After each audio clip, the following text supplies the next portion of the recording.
In Stranger Things, the Upside Down is presented as a dark reflection of our world, a veil of shadows.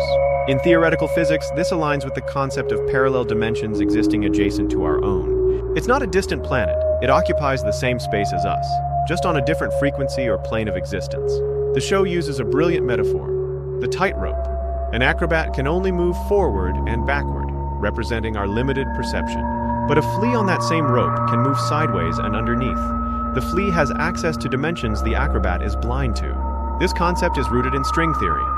Physicists propose there are 10 or 11 dimensions, but the extra ones are curled up tightly. Some theories suggest our universe is a brain floating in a bulk. The Upside Down could be another brain just millimeters away. The experiments conducted by Dr. Brenner on 11 are directly inspired by Project MKUltra.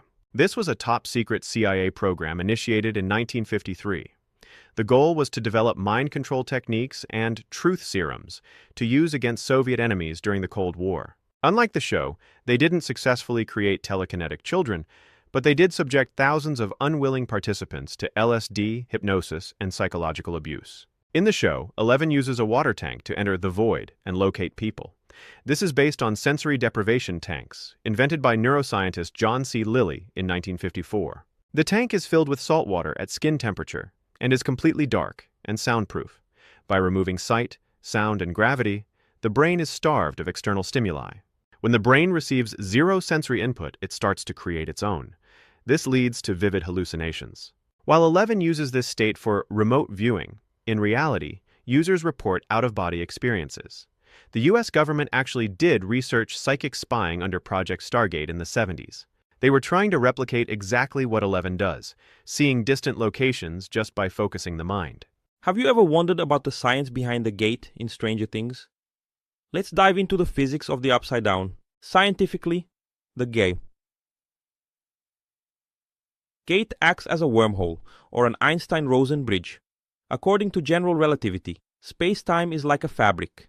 To create a connection between our world and the Upside Down, you need a massive amount of energy to curve that fabric until the 2 points touch. This brings us to point number 2.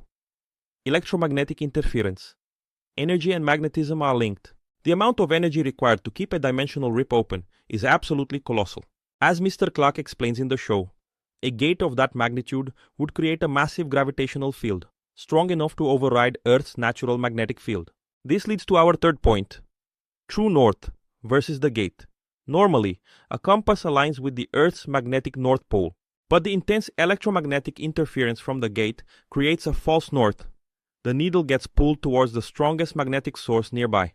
And that is exactly how Dustin figures out where the lab is, by following this magnetic anomaly straight to the source. So the science of Stranger Things might be fiction, but it's rooted in some very real physics concepts. Thanks for watching.